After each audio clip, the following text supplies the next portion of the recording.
오늘은 함께 읽은 본문 말씀 119편 말씀을 가지고 두 마음을 품지 않는 사람이라는 제목으로 오늘 나누겠습니다. 그래서 주보에 나와 있는 제목과는 조금 다른데요, 두 마음을 품지 않는 사람. 119편의 15번째 연입니다. 15번째 연인데, 앞선 본문에서 시인은 주의 말씀이 등불이다 이런 고백을 했습니다. 내 인생 내 발의 등이라서 일평생 등불 되신 주님을 따라 걷겠습니다 라고 하는 확고한 믿음의 결심을 하나님 앞에 드렸습니다. 이제 시인은 그 결심에 대한 그 마음이죠, 그 믿음의 성실함을 다시 한번 고백합니다. 사실 이 성실함이라고 하는 것은요, 시대를 초월해서 사람을 평가하는 가장 중요한 가치 중에 하나입니다.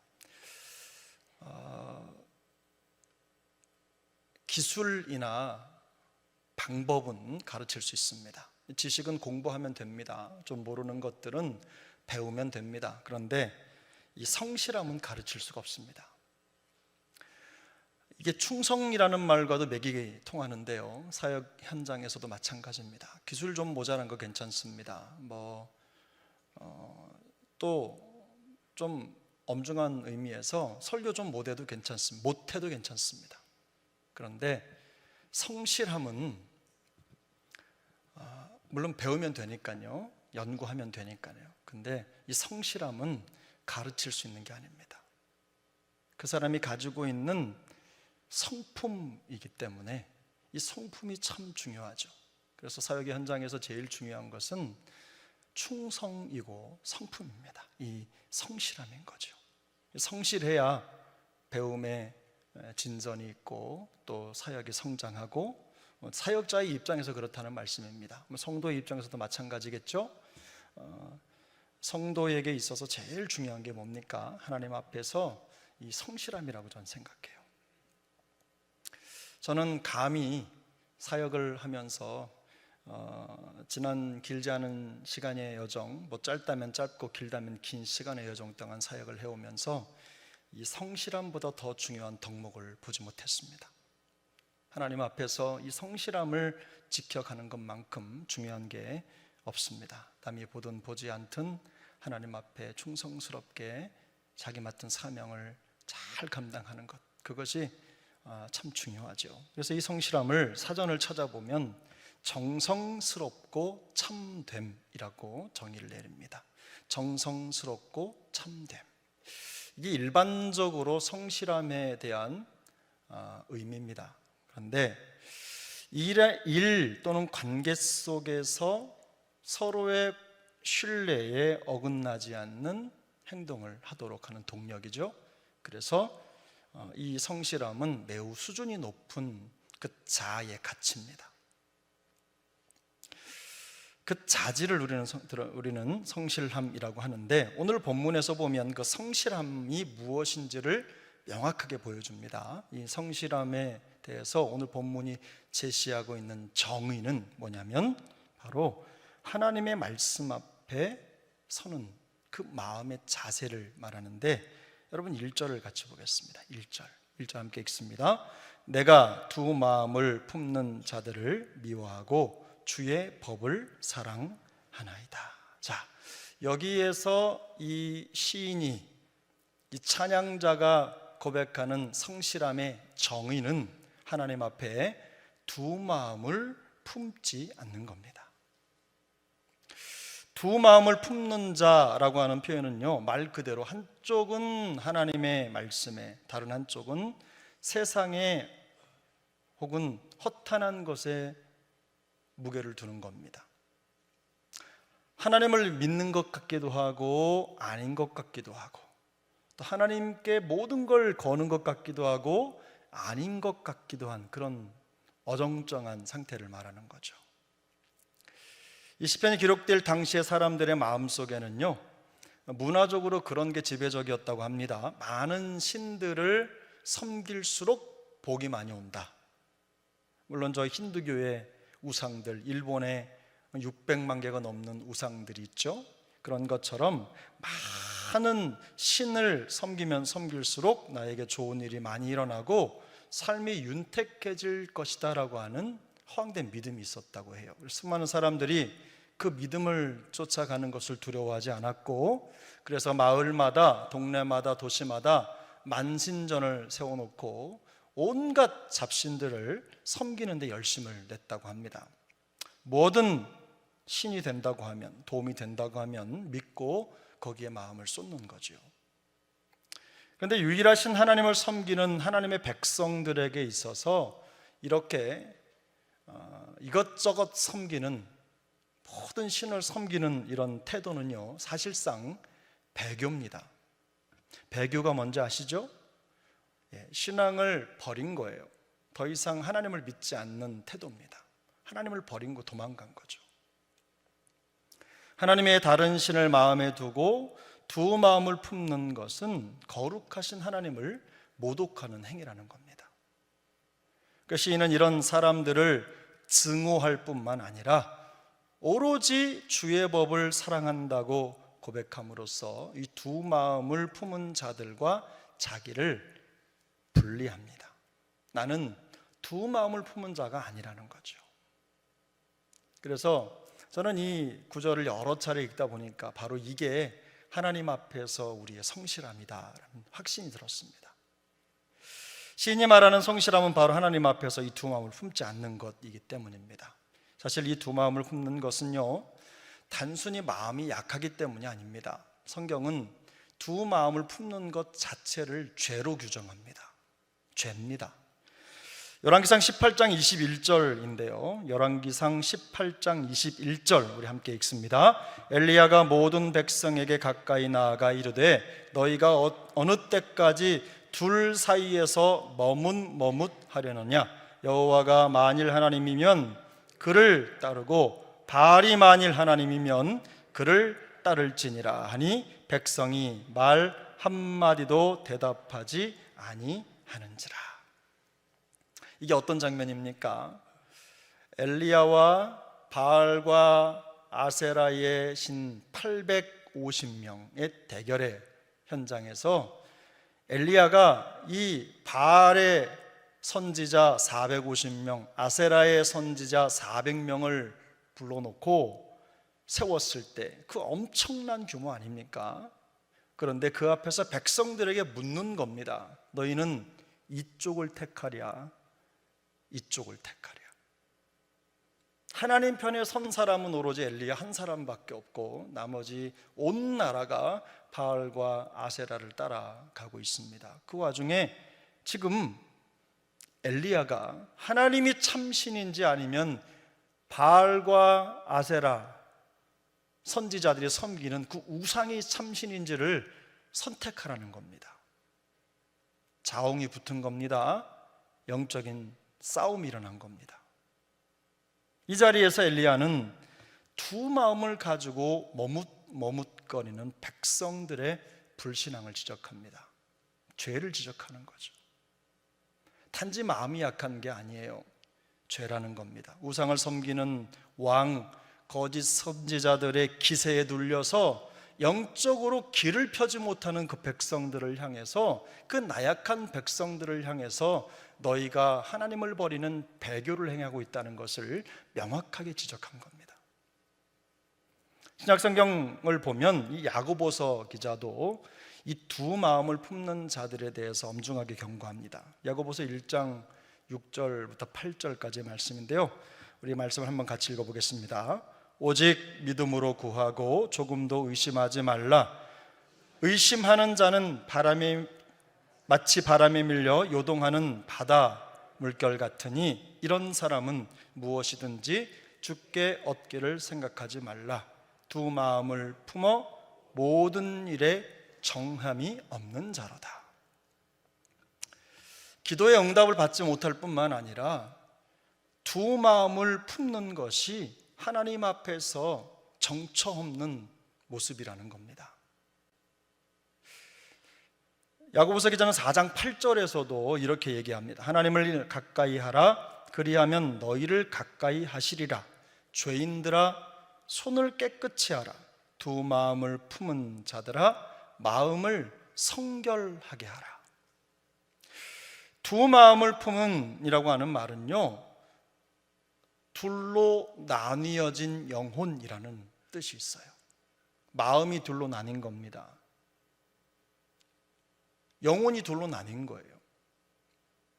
마치 정신분열증 환자처럼, 사실은 이 단어를, 이 마음이 두 마음을 품었다 이 말에 대해서 의학적으로도 정신이 분열 상태에 놓여져 있는 사람을 지칭할 때 사용하는 말이기도 합니다. 그래서 이 분열된 마음과 갈라진 인격으로 초점 없이 행동하는 것을 지적하는 거죠. 초점 없는 믿음을 지적하는 겁니다. 그런데 야고보 사도가 이 두 마음을 품은 자들에게 마음을 성결하게 하라라고 권하는 이유는요, 이 두 마음이 하나님 앞에서 씻어내야 할 죄라는 것을 의미합니다.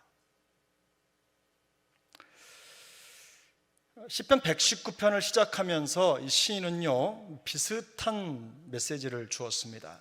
이 119편 1절 2절을 우리 한번 보겠습니다. 1절 2절 함께 봅니다. 행위가 온전하여 여호와의 율법을 따라 행하는 자들은 복이 있으며 여호와의 증거들을 지키고 전심으로 여호와를 구하는 자는 복이 있도다.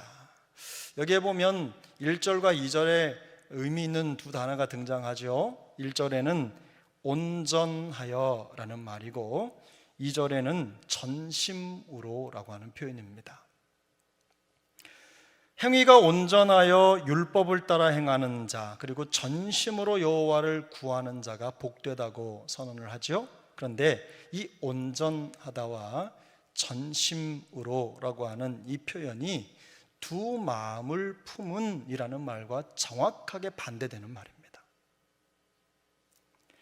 기본적으로 하나님은요, 두 마음을 품은 사람들을 기뻐하지 않으십니다. 그 말을 시인이 반복해서 계속해서 지금 전하고 있는 거예요. 놀랍게도 이사야 선지자가 같은 메시지를 전합니다. 이사야 26장 3절을 보면 저는 이 말씀을 제 컴퓨터 앞에 이렇게 붙여놨습니다. 우리 딸아이가 어렸을 때 엄마한테 교육을 받아가지고 그걸 연필로 써서 저한테 준 쪽지가 있어요. 이렇게 찢어가지고 준 쪽지가. 근데 제가 버리지 않고 제 컴퓨터 앞에 딱 붙여놨습니다. 이 말씀입니다. 주께서 심지가 견고한 자를 평강하고 평강하도록 지키시리니 이는 그가 주를 신뢰함이니이다. 어린 딸한테 이런 말씀을 받으니까 좀 미안하고 창피하기도 했지만 어쨌든 이 말씀이 저에게 참 좋았습니다. 심지가 견고한 자, 여러분 듣기만 해도 기분 좋지 않으세요? 심지가 견고한 사람, 여러분 누군가 나에게 심지가 견고하다라는 말을, 그런 칭찬을 한다면 여러분 어떠세요? 정말 마음속에 뿌듯하지 않으시겠어요? 듣기만 해도 좋은 말이에요. 근데 이 심지가 견고하다라는 말은요, 문자적으로 보면 무게를 견딘다 이런 의미가 담겨져 있어요. 육중한 무게를 견디는 거예요. 자기가 견딜 수 있을 만큼을 넘어서는 그 삶의 무게를, 질고의 무게를 두 다리에 힘을 주고 견고히 서서 버티는 거예요. 이게 심지가 견고하다라는 말의 의미입니다. 근데 세상 속에서 만날 수 있는 이런저런 삶의 무게를 견디고 흔들림이 없는 사람들을 하나님께서 평강의 평강으로 지키신다는 고백이죠. 시인이 두 마음을 품은 사람들을 미워하고 주의 법을 사랑한다고 말하는 것은요, 하나님 앞에서 이중적인 마음을 가지고 살지 않겠다는 결단입니다. 심지가 견고한 모습으로 살겠다는 결단입니다. 그것이 말씀을 사랑하고 따르는 사람이 보여야 할 마땅한 태도이기 때문입니다. 특별한 게 아닙니다. 구원을 받은 사람, 그래서 하나님의 말씀을 삶의 기준으로 받은 사람들은 하나님의 말씀을 지키고 따름에 있어서 심지가 견고하게 그 자리를 지키고 말씀을 따라가야 된다는 거지요. 특별한 게 아닙니다. 우리의 일상을 말하는 것입니다. 그래서 115절에 보면 너희 행악자들이여 나를 떠날지어다 나는 내 하나님의 계명들을 지킬 것이다 이렇게 고백하죠. 시인은 이 선언으로 두 마음을 품어 하나님 앞에서 악을 행하는 자들과는 다른 길을 갖겠다고, 그런 길을 걷겠다고 재차 확인을 하고 있는 것입니다. 다시 말해서 비록 현실적으로는 세상을 벗어날 수 없지만 그러나 결코 세상 속에서 세상에 속하지 않겠다는 겁니다. 세상의 영향을 받아서 내 마음이 흔들리지 않겠다는 결단을 하고 있는 거예요. 바울처럼 십자가의 원수된 세상 속에 살면서 그 가치에 물들어 살지 않겠다고 지금 결단을 하고 있는 겁니다. 시인의 관점에서는 이게 하나님 앞에서 성실함이라는 거예요. 시인이 말하는 두 마음을 품지 않는 성실한 삶은요, 성도의 삶이 쉼없는 긴장의 연속선상에 있다는 것을 강조하는 겁니다. 사실은 피곤한 삶이죠. 우리의 삶을 이렇게 경계해야 된다는 것 자체가. 그래서 D.L. 무디 목사님이시죠. 이 무디 목사님이 구원받은 성도의 삶에 대해서 바다 위에 떠 있는 배에 비유를 했습니다. 그렇게 하시면서 뭐라고 말씀을 하셨냐면, 배가 바다에 떠 있지만 바닷물이 배로 들어오면 화가 미친다, 이런 말씀을 하셨어요. 낚시를 다니시는 분들은 아실 겁니다. 낚싯배에 물이 들어오면 큰일 나죠. 내가 타고 있는 배가 바다에 떠 있을 때 물이 들어오면 그것이야말로 비상사태가 아닐 수가 없습니다. 그런 것처럼 성도가 세상 가운데 살아가지만 성도는 세상 가운데 떠 있을 때 세상의 물이 그 속으로 들어오지 못하도록 항상 주의하고 경계해야 된다는 말씀입니다. 자칫하면 어느새 세상의 물이 스며들어서 우리의 믿음과 신앙의 성실함을 위협할 수 있기 때문입니다. 우리가 하나님의 말씀을 따르며 신앙의 순도를 높여야 되는 이유가 바로 여기에 있습니다. 간혹 어떤 분들은요, 불신자들을 만나 전도하기 위해서 불신자들과 같이 행동한다고 변하는 분들이 있습니다.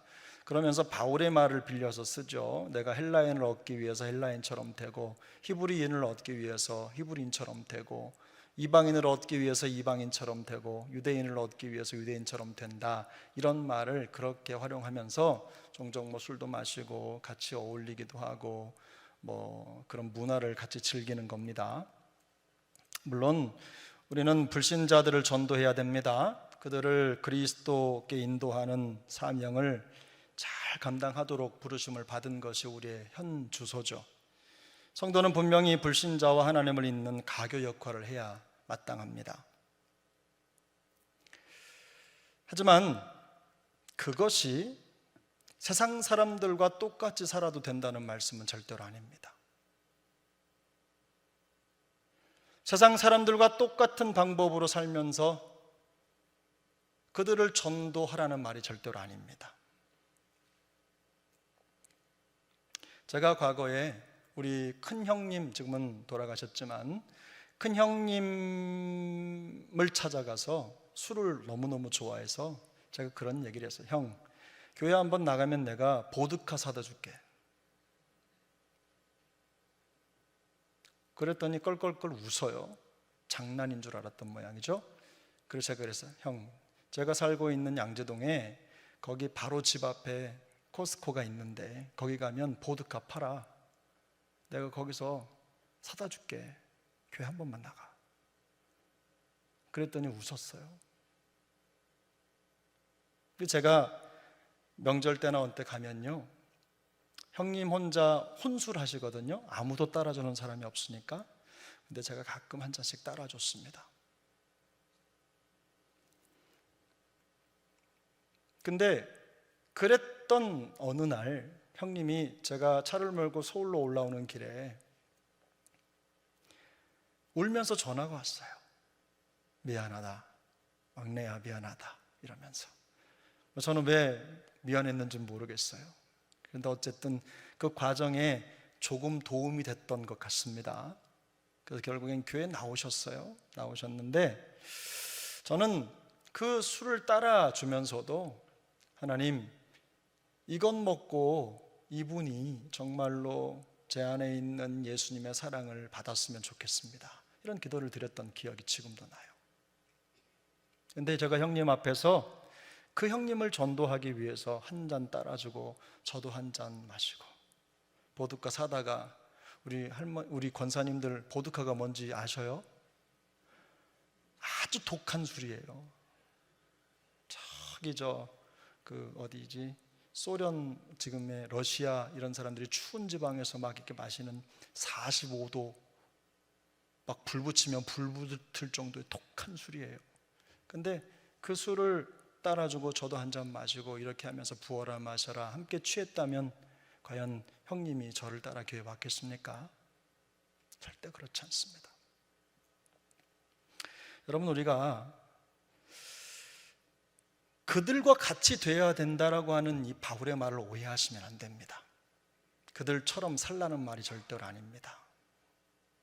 세상 사람들은 좋은 게 좋은 것이라는 생각으로 때를 따라 이익이 되는 방향으로 선택을 하고 죄책감 없이 살아갑니다. 근데 그들은 우리가 그들과 똑같은 방법으로 살면서 그들에게 하나님을 보여줄 방법이 없는 거예요. 여러분, 우리가 불신자들과 어울리지 않기 때문에 그들이 교회에 오지 않는다고 생각하시면 여러분 오해입니다. 불신자를 전도하기 위해서 점점 더 그들에게 다가서지 않기 때문에 전도가 되지 않는 게 아닙니다. 믿는 우리에게 그들과 다른 믿음과 신앙의 성실함이 보이지 않기 때문에 그들이 우리를 배척하는 겁니다. 하나님의 말씀과 세상의 가치 사이에서 머뭇머뭇하는 우리의 모습이 불신자들을 더 혼란스럽게 만드는 거예요. 우리 군대 갔다 온 분들 신앙생활 하다 보면 그런 일화 많잖아요. 저도 교회 간다는 것 때문에 엄청 두드려 맞았거든요. 저희 때는 그렇게 구타가 많지도 않았을 때인데 화장실 뒤로 불려가서 막 가슴 주먹으로, 머리 주먹으로 두드려 맞았습니다.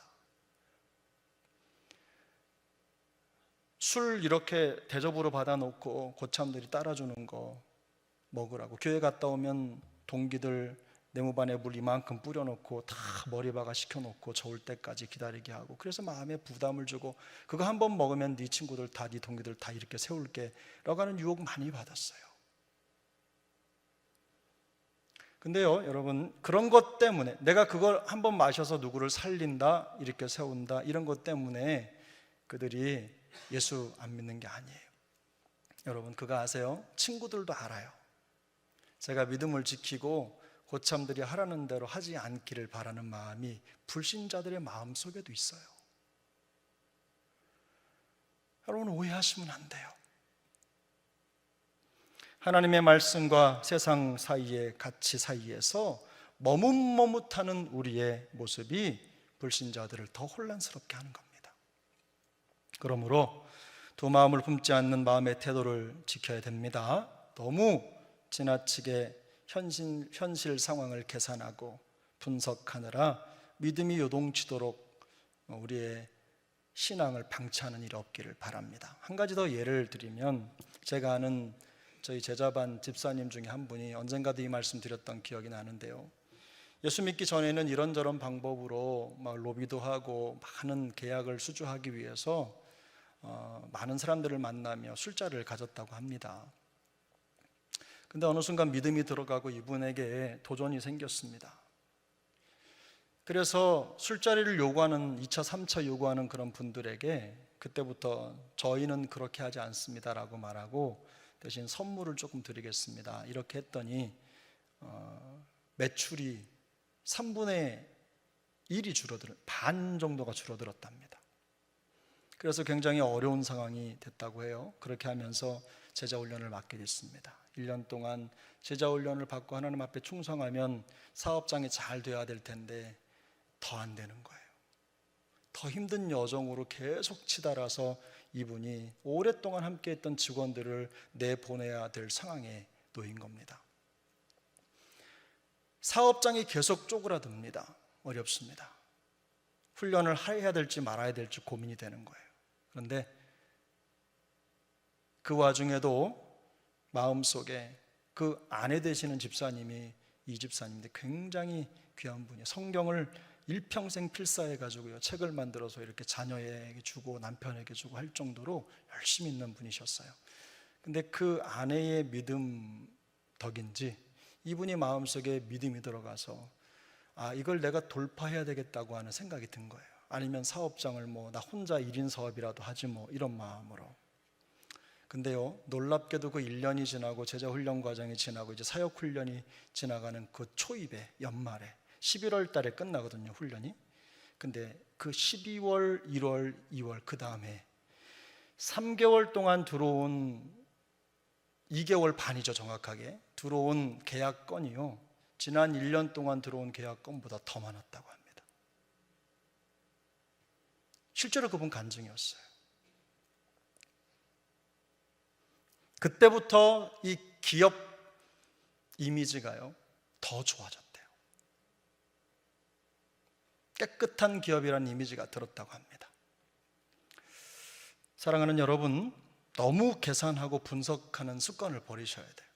하나님 앞에 믿음으로 서시고 심지가 견고하여 하나님을 신뢰할 때 여러분, 우리에게 그 믿음의 역사들이 일어날 줄로 믿습니다. 성도의 평안은요, 계산하고 분석하는 데서 오는 게 아닙니다. 심지를 견고하게 하고 하나님을 신뢰할 때 하늘의 진정한 평강이 임하는 것입니다. 하나님의 말씀과 세상의 가치 사이에서 머뭇머뭇하는 일이 없기를 축복합니다. 물론 수많은 유혹이 파도처럼 밀려드는 세상에서 마음을 지키는 게 결코 쉬운 일이 아닙니다. 시인은요 118절에서 이하죠. 118절, 119절에서 뭐라고 말하냐면 이 두 마음을 품은 자들에 대한 하나님의 심판을 언급합니다. 근데 그보다도 시인이 강조하는 강조점이 바로 16절, 17절에 있어요. 16절, 116절, 117절에 그 강조점이 있는데 같이 읽어보겠습니다. 116절, 117절. 주의 말씀대로 나를 붙들어 살게 하시고 내 소망이 부끄럽지 않게 하소서. 나를 붙드소서. 그리하시면 내가 구원을 얻고 주의 율례들에 항상 주의하리이다. 아멘.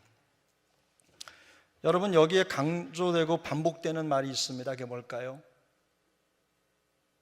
16절, 17절에 반복되는 거. 나를 붙드소서. 나를 붙드소서. 지금 살고 있는, 지금 시인이 살고 있는 이 세상은 두 마음을 품은 자들로 가득합니다. 경우에 따라서 혹은 이해관계에 따라서 이익이 되는 쪽으로 마음의 방향을 바꾸도록 유혹하는 사람들이 너무 많은 거예요. 지금 시인은 그런 사람들로 둘러싸여 있어요. 솔직하게 시인은 본성적으로 언제든 자기가 두 마음을 품을 수도 있는 사람이라는 것을, 그런 연약한 사람이라는 것을 인정합니다. 알고 있는 거예요. 그래서 그는 이렇게 기도하는 거예요. 주님, 말씀에 항상 주의하게 하시고 주를 향한 마음을 지키게 하옵소서, 이렇게 기도하는 겁니다. 그리고 하나님이 은혜를 베풀어 주셔서, 주님이 은혜로 나를 붙들어 주셔서 끝까지 이 결단을 지킬 수 있도록 도와주옵소서, 이 기도를 하고 있는 겁니다. 결국 어떻게 기도하는 겁니까? 하나님, 저의 연약함을 주님 앞에 올려드립니다. 제가 이 마음의 결단대로 살아가려면 주님의 도우심이 필요합니다. 은혜가 필요합니다. 주님, 저를 좀 붙들어 주세요. 이렇게 간절하게 기도하는 겁니다. 사랑하는 여러분, 어리석은 사람은 자기의 결단을 의지합니다. 자기의 결심을 붙잡고 살려고 해요. 그런데 지혜로운 사람은 하나님께 은혜를 구합니다. 도움을 청하는 거예요. 이런 지혜가 우리 모두에게 있기를 소망합니다. 그러므로 두 마음을 품지 않는 믿음의 성실함을 지키기 위해서 우리가 어떻게 해야 되느냐? 첫 번째는 분석하거나 계산하기보다는 말씀의 가르침을 마음에 두십시오. 지나치게 현실 분석적인 삶을 피하시기 바랍니다. 지나치게 상황을 계산하는 마음의 태도를 버리시고 하나님의 말씀의 가르침을 마음에 두십시오. 119편 11절에서 시인은 이미 이렇게 말합니다. 119편 오늘 본문의 이 장의 11절에 보면 내가 주께 범죄하지 아니하려 하여 어떻게 했다고요? 주의 말씀을 내 마음에 두었나이다. 주의 말씀을 내 마음에 두었다라는 것은요, 그 마음에 이 말씀을 보물처럼 간직했다는 거예요. 이 세상에 어떤 것도 말씀보다 더 값진 것이 없다는 마음을 지금 가진 거예요. 어떤 것도 말씀보다 더 귀하게 여기지 않는다는 의미입니다. 그래서 시인은 언제든 세상에 유혹이 들어올 때마다 그 현실의 상황을 부정하지 않습니다. 그러나 하나님의 말씀을 다른 어떤 것보다 귀하게 여기지 않고 그 말씀의 가르침을 마음에 두어서 그 유혹에 빠지지 않도록 만반의 준비를 할 뿐이라고 말하는 겁니다.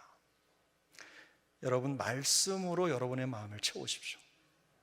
그래서 말씀이 생각나도록, 유혹이 찾아올 때 여러분이 두 마음을 품게 되는 그런 위기에 놓여 있을 때 말씀이 여러분을 이끌어 가시도록, 말씀이 우리 안에 역사하도록 말씀에게 기회를 줄 수 있기를 바랍니다. 말씀을 채우시라는 거예요. 세상 살아가다 보면요, 선택하고 마음이 결정을 해야 될 상황들이 수없이 펼쳐집니다. 그때마다 사실 우리는 쉽지 않은 선택을 해야만 하죠. 그런데 중요한 게 있어요. 모든 상황 속에서 우리의 선택이, 우리의 생각이 말씀의 담장을 넘지 않도록 해야 됩니다. 무슨 말인지 성경을 통해서 볼게요. 고린도전서 4장 6절입니다. 고린도전서 4장 6절, 우리 같이 한번 읽겠습니다. 고린도전서 4장 6절 함께 읽습니다. 고린도전서 4장 6절,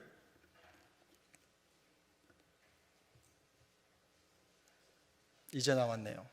고린도전서 4장 6절 함께 읽습니다. 형제들아, 내가 너희를 위하여 이 일에 나와 아볼로를 들어서 본을 보였으니 이는 너희로 하여금 기록된 말씀 밖으로 넘어가지 말라 한 것을 우리에게서 배워 서로 대적하여 교만한 마음을 가지지 말게 하려 함이라.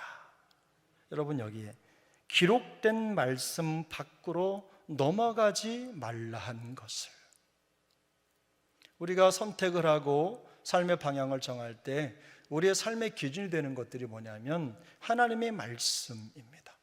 그죠? 사도 바울은 교회 안에 있을 수 있는 수많은 다양한 의견들을 인정합니다. 교회만큼 말 많고 생각 많은 데가 어디 있어요? 백인백색이죠. 다 한마디씩 하시고, 왜냐하면 다 우리 교회니까, 내 교회니까 사랑하는 마음으로 다 말씀을 하시는 거예요. 눈이 다르고 생각이 다릅니다. 소위 여러분, 교회는요 집권자나 권위자가 없습니다. 만약에 교회가 법으로 다스려지는 공동체 같았으면요, 그런 의견들이 분분할 필요가 없어요. 정확하게 법으로 탁 방향을 제시하면 되니까요. 그런데 어디 교회가 그렇게 법으로 다스린다고 되는 공동체입니까? 교회는 그런 법으로 다스려지는 공동체가 아닙니다. 세상처럼, 나라의 법처럼 그런 공동체가 아니죠. 교회에 세워진 영적인 리더십들은요, 세상의 주권자들과는 다릅니다. 무엇이든 강제하거나 억지로 시킬 수 없기 때문에 그래요. 그래서 교회를 이끌어가는 힘은요, 몇 사람의 리더십이 아닙니다. 여기 있는 담임 목사의 혹은 우리 장로님들의 리더십으로 교회가 이끌려지는 게 아니에요. 교회는 주님의 말씀에 대한 순종을 중심으로 움직입니다. 그것을 로드십이라고 얘기합니다. 리더십이 아니라 로드십이에요. 어떤 한 사람에 의해서 이끌려지는 공동체가 아니라 하나님의 말씀으로 이끌림 받는 공동체라는 뜻입니다. 말씀이 교회의 진정한 권위입니다. 말씀 밖으로 넘어가지 말라는 이 말씀의 의미가 바로 주님의 말씀에 순종하는 로드십을 말하는 겁니다. 상황을 보고 해석하는 각자의 생각은 다를 수 있습니다. 의견이 있을 수 있어요. 그러나 교회는 모든 상황을 정리하는 해법이 있습니다. 바로 하나님의 말씀을 따르는 것입니다.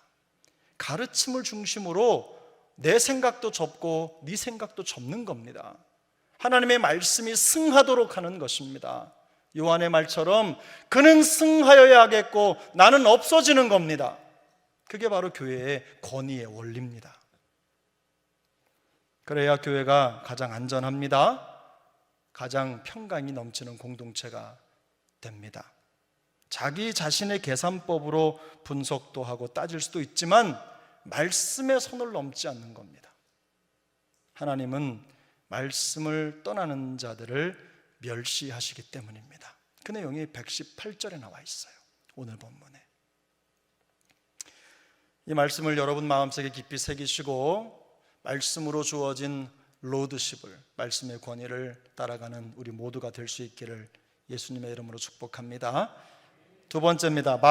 두 마음을 품지 않는 믿음의 성실함을 지키기 위해서는요,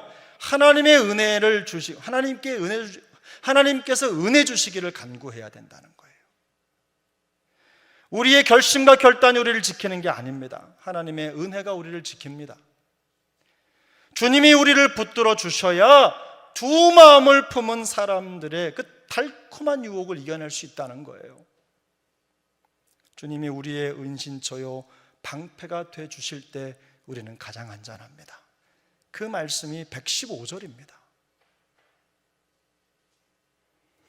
여러분, 시편 5편 12절에서 이렇게 다윗은 고백합니다. 여호와여, 주는 의인에게 복을 주시고 방패로함 같이 은혜로 그를 호위하시리이다. 이 말을 그대로 번역하면 이런 뜻이에요.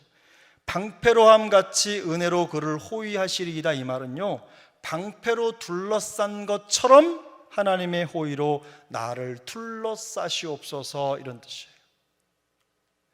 방패로 나를 둘러싸신 것처럼 빈틈없이 은혜로 나를 둘러 진치시옵소서, 이런 뜻이에요.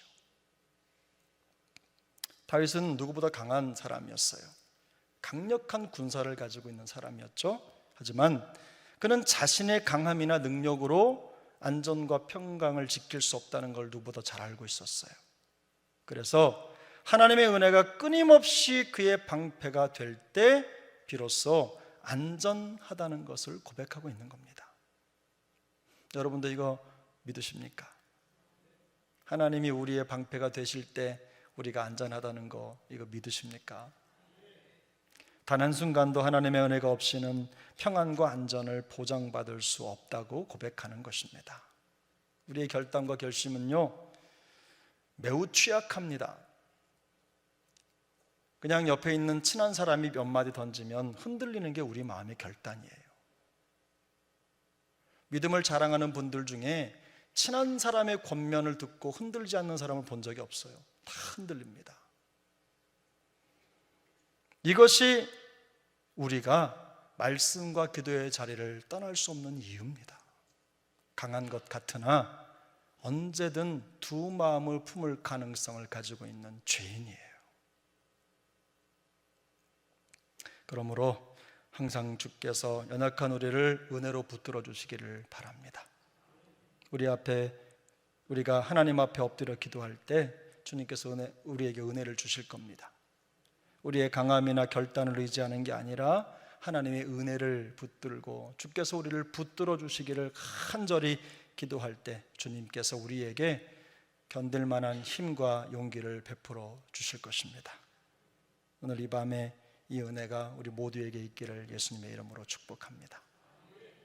우리 이 말씀 붙잡고 한번 같이 기도했으면 좋겠습니다. 여러분, 오늘은 좀 방법을 바꿔서 우리의 마음의 소원을 한번 여러분 할 수 있는 한 한번 최선을 다해 하나님 앞에 드려보시길 바랍니다. 제가 기도 제목을 따로 던지지 않을 테니까 여러분의 마음의 기도의 제목, 일어나고 싶다고 생각할 그 순간보다 10분만 더 앉아 계세요. 그것도 기도입니다. 그래서 여러분, 누군가에 의해서 수동적으로 끌려가는 것도 중요하지만 내 마음을 하나님 앞에 구별해 드리면서 우리 간절하게 마음을 다해 기도할 때 우리 찬양 먼저 하고 우리 기도하겠습니다.